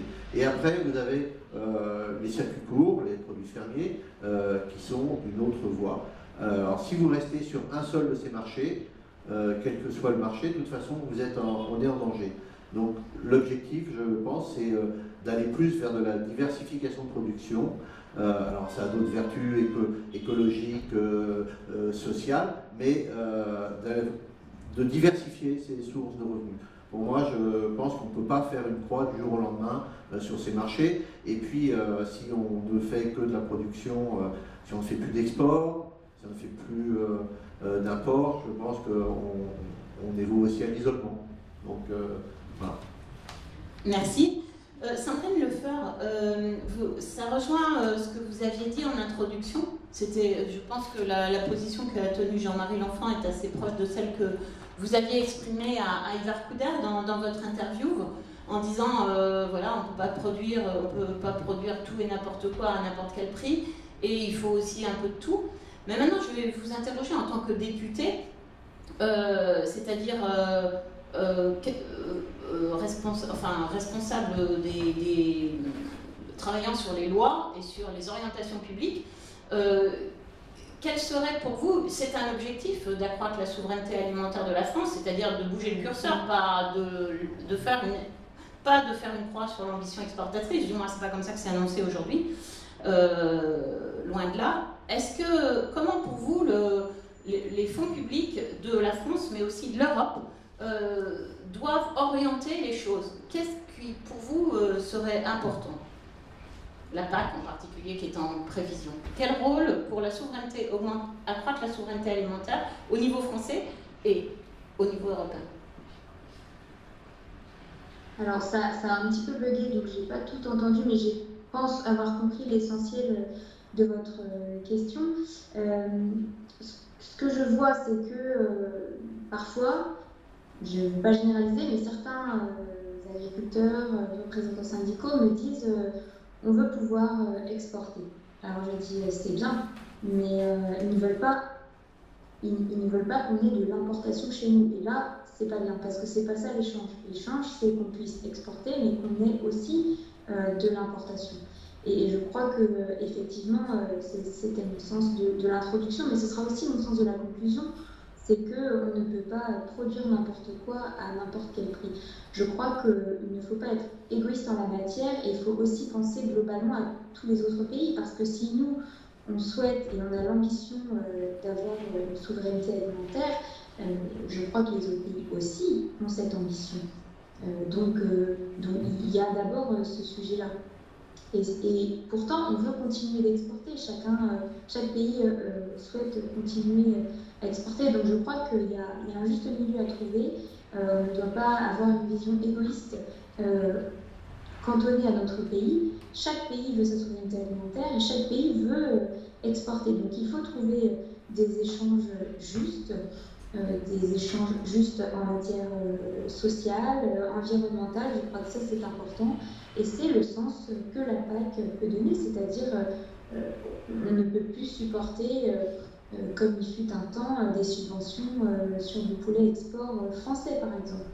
On ne peut pas supporter des subventions sur du lait export aussi. Ça, ce sont des choses qui ne sont plus acceptables parce que ça a un impact sur les pays africains, brésiliens par exemple, et ça a un impact très fort sur les paysans de ces pays-là locaux. Donc je crois que lorsqu'on aura ces réflexions-là, autour de la souveraineté alimentaire de chaque pays, on doit aussi prendre en compte les agriculteurs, les paysans des autres pays avec lesquels on échange. On ne doit pas dénaturer des filières des pays existants tels que le lait en Afrique, le poulet au Brésil. Je crois que chaque citoyen a le droit de pouvoir avoir accès à ces produits locaux également, parce que chaque pays, encore, je le redis, souhaite la souveraineté alimentaire et on ne peut pas politiquement et à coup de subventions dérégler cette volonté des pays. L'échange, il doit être juste d'un point de vue économique, d'un point de vue sociétal, social et d'un point de vue environnemental. L'échange, en fait, il doit être durable. Et ça, c'est, je crois, important à avoir en tête dans toutes les décisions que l'on peut prendre pour la suite. Ce sera votre conclusion, Sandrine? Vous voulez rajouter quelque chose Vous voulez rajouter quelque chose à votre question. Ah d'accord, on y répondra. Attendez, on va donner la parole à Manon. Si vous voulez réagir là-dessus et peut-être tout de suite donner, si vous y avez réfléchi, entre-temps, votre conclusion en suivant. Non, mais je suis d'accord avec ce qui vient d'être dit et je pense que derrière cette question de la souveraineté alimentaire, il y a aussi beaucoup de bon sens à avoir. Le but, c'est pas d'atteindre une autonomie alimentaire, je pense qu'on en est tous conscients et on ne va pas essayer d'opposer à tout prix circuit long, circuit court et changer le système du jour au lendemain, c'est vraiment pas l'idée. Par contre, je pense que les circuits courts, notamment, permettent de faire évoluer justement la réflexion qu'on a sur ce système alimentaire. Jean-Marie en parlait tout à l'heure avec le lien social que ça permet, la proximité et le dialogue que ça instaure entre les consommateurs et les producteurs. Ça sert à la fois pour les producteurs pour effectivement mieux se caler sur les attentes des consommateurs, mais aussi pour les consommateurs de mieux connaître les produits et parfois ça engage en fait une prise de conscience en fait chez ces consommateurs qui est très vertueuse. Donc je pense que ça c'est vraiment très positif. Et voilà, aujourd'hui on a peut-être un système qui a été trop mondialisé, qui est peut-être trop dépendant des importations. C'est vrai que la crise du Covid, elle a fait un petit peu peur à ce niveau-là. En France, on n'a pas eu de problème de sécurité d'approvisionnement, mais ce n'est pas le cas dans tous les pays. Donc là aussi, essayons de ne pas être trop nombrilistes sur les enjeux qu'on rencontre qui sont très différents en fonction des situations. Mais c'est vrai qu'au même titre qu'on essaye de forcer les saisons et de produire des produits dans des conditions climatiques qui ne sont pas les leurs, encore une fois, on arrive à des choses absurdes avec des coûts énergétiques qui sont complètement absurdes. De la même manière, aujourd'hui, on produit 2 fois plus de céréales que ce qu'on a besoin. Pourtant, on en importe quand même. Donc c'est vrai que là, on se dit que l'équation, elle fonctionne pas, qu'il y a quelque chose d'un peu étrange derrière ça. Et voilà, je voulais peut-être juste finir pour dire que, encore une fois, la question du local et voilà, toutes ces petites choses qui sont en train de bouger en ce moment, ça permet aussi de repenser la valeur de notre alimentation, qui est peut-être une chose auquel on ne pense pas en premier lieu. Mais cette proximité, elle permet ça en fait. Les consommateurs aujourd'hui, s'ils gaspillent autant, c'est peut-être parce qu'ils ont banalisé une alimentation qui est industrialisée. Et on a plus de mal à gaspiller un aliment auquel on porte de la valeur, dont on connaît l'origine, où on peut mettre justement, encore une fois, un producteur derrière, des modes de production, un paysage, qu'un aliment qu'on achète effectivement au supermarché, malheureusement, pour lequel on a parfois du mal à avoir l'information. Et du coup, ça, c'est une priorité parmi les priorités, ce serait ça, d'informer pour moins gaspiller. Alors pas forcément que sur le gaspillage. Moi, ma fer de lance, c'est vraiment l'éducation des consommateurs. Donc mon but, c'est vraiment notre but à la Chaire en Cas, c'est vraiment d'accompagner les consommateurs à la fois pour qu'ils comprennent tous ces enjeux et le fonctionnement des systèmes alimentaires. Il y a beaucoup de choses que le consommateur ne sait pas, justement, sur tous ces enjeux que rencontrent les producteurs, notamment aujourd'hui, et sur lesquels il faut communiquer. Les enjeux de l'alimentation durable, c'est quand même des enjeux qui sont très complexes, qui est un sujet qui est encore très émergent. Il y a beaucoup de choses qui évoluent constamment et aujourd'hui, il y a plein de choses sur lesquelles il n'y a pas forcément de consensus scientifique. Donc, c'est essayer vraiment de faire ce lien et d'apporter une information qui soit la plus claire possible. Mais c'est aussi apporter des solutions concrètes et se positionner à l'échelle individuelle parce que là, on parle d'enjeux planétaires, d'enjeux globaux et c'est vrai qu'encore une fois, pour le consommateur, on ne sait pas forcément comment agir à son échelle. Et là, le but de la Chaire en Cas, c'est vraiment d'axer aussi la communication sur des solutions concrètes qui soient adaptées au quotidien des personnes. Et là, on est en train de développer un nouveau programme qui s'appellera Je mange pour le futur, qui fait suite à notre dernier projet qui s'appelait Manger vers le futur, qui est aujourd'hui un compte qu'on anime sur Instagram et qui a pour but vraiment de répondre à cette question des consommateurs de qu'est-ce que je fais moi à mon échelle avec toutes ces questions autour de l'alimentation durable.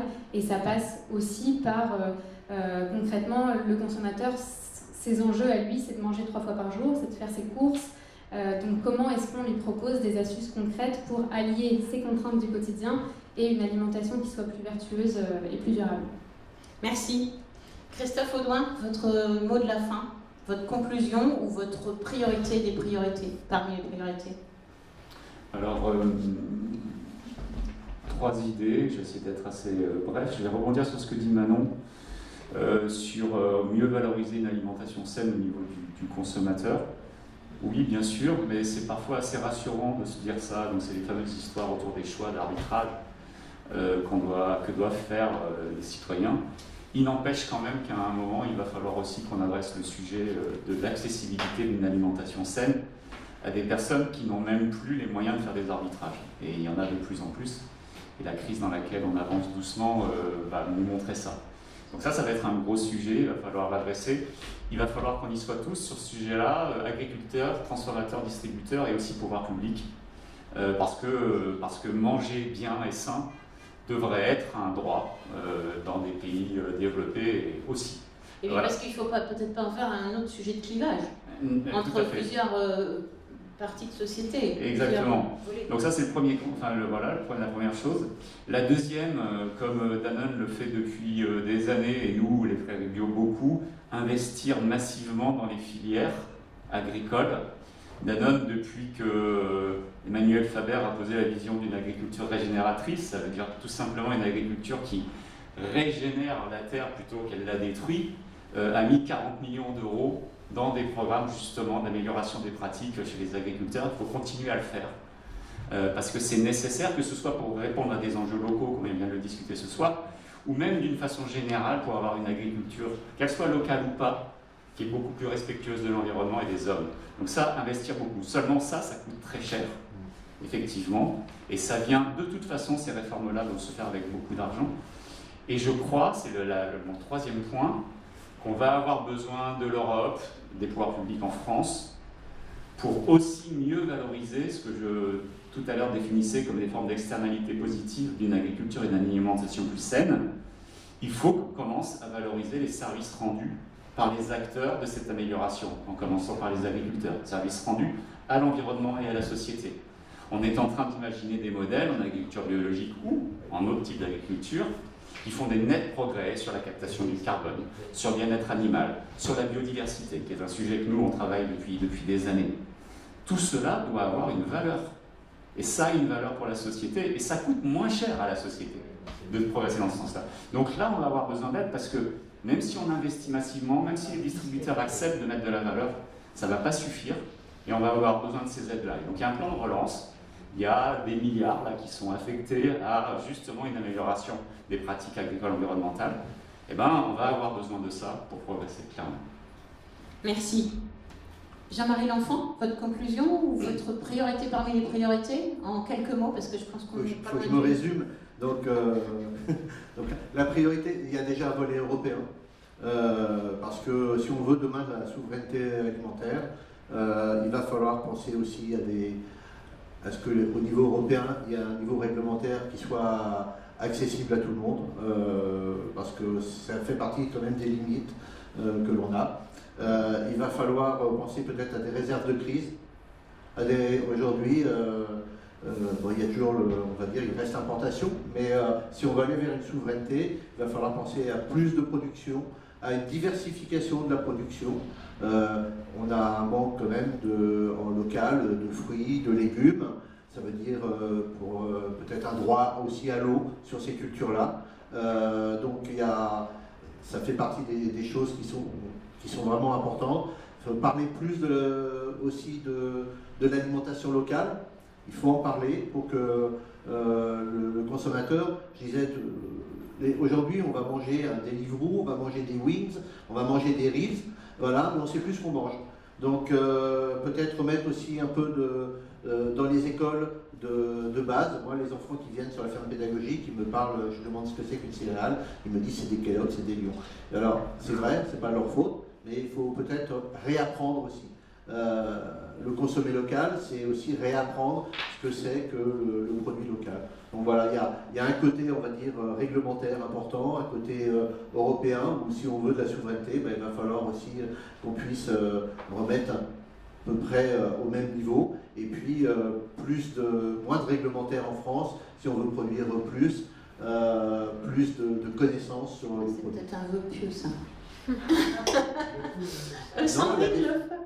Excusez-moi, aujourd'hui, la France porte le sujet de la définition du mot local. Non, du mot local, par exemple. Je pense qu'au niveau européen, c'est en train d'évoluer, mais c'est important qu'on puisse intégrer au niveau des marchés publics ce mot de local. Voilà. Et si on veut développer, eh ben, il faut arriver à avoir ces accès. Très bien, merci beaucoup. Oui, je pensais que vous parliez de la réglementation en général. Donc là, c'est un plus vaste chantier. Sandrine Lefort, vous avez le mot de la fin. C'est vous la députée de ce plateau et nous vous remercions beaucoup de nous avoir rejoints. Je vous laisse le mot de la fin. C'est très gentil. Moi, ce que je voulais vous dire pour conclure, c'était de bien faire attention quand on utilise le mot souveraineté alimentaire, parce qu'aujourd'hui, il est un petit peu servi à toutes les sauces. Et je crois que la priorité des priorités, c'est que chacun d'entre nous, dans nos métiers respectifs, nos fonctions respectives, on revienne aux fondamentaux. Aux fondamentaux, je pense, quand on est agriculteur, par exemple, on doit repenser à la durabilité de nos systèmes, à la durabilité agricole. Peut-être que, je pose des questions, je n'ai pas d'affirmation, mais c'est peut-être effectivement pas très logique dans un système durable d'aller produire des tomates sous serre chauffée. Je pense à ça puisqu'on a eu le débat en agriculture biologique. Doit-on aujourd'hui réautoriser les néonicotinoïdes sur les betteraves pour assurer une souveraineté alimentaire sucrière? Voilà, ce sont des questions auxquelles je n'ai pas de réponse particulière et chacun pourra trouver sa propre réponse, mais je crois que la durabilité agricole est à rechercher à tout à chacun, en tout cas agriculteur, et je crois qu'il faut le garder en tête. Et aussi bien du côté également des consommateurs, la durabilité alimentaire doit aussi être prise en compte dans l'achat et le choix de produits frais et peut-être dans un changement également de modèle alimentaire. La personne qui a parlé avant moi disait qu'il y a des lacunes sur certains territoires en fruits et légumes, et bien peut-être qu'on doit réfléchir à libérer les terres qui sont aujourd'hui exploitées en céréales pour nourrir nos animaux, donc consommer un petit peu moins de viande, mais de meilleure qualité évidemment. Je suis tout à fait à l'aise pour vous le dire, puisque je produis moi-même de la viande ovine et bovine, donc j'ai pas de problème avec ça. Donc réduire un petit peu notre consommation de viande et du coup libérer des terres qui sont aujourd'hui en céréales pour nourrir nos animaux et les transformer en production légumes ou fruits. Comme le monsieur précédemment disait qu'on en manquait sur certains territoires, et c'est une réalité. Donc durabilité agricole, durabilité alimentaire, et faire attention lorsqu'on parle de souveraineté alimentaire. La souveraineté alimentaire ne doit pas être à tout prix et à n'importe quel prix social et environnemental.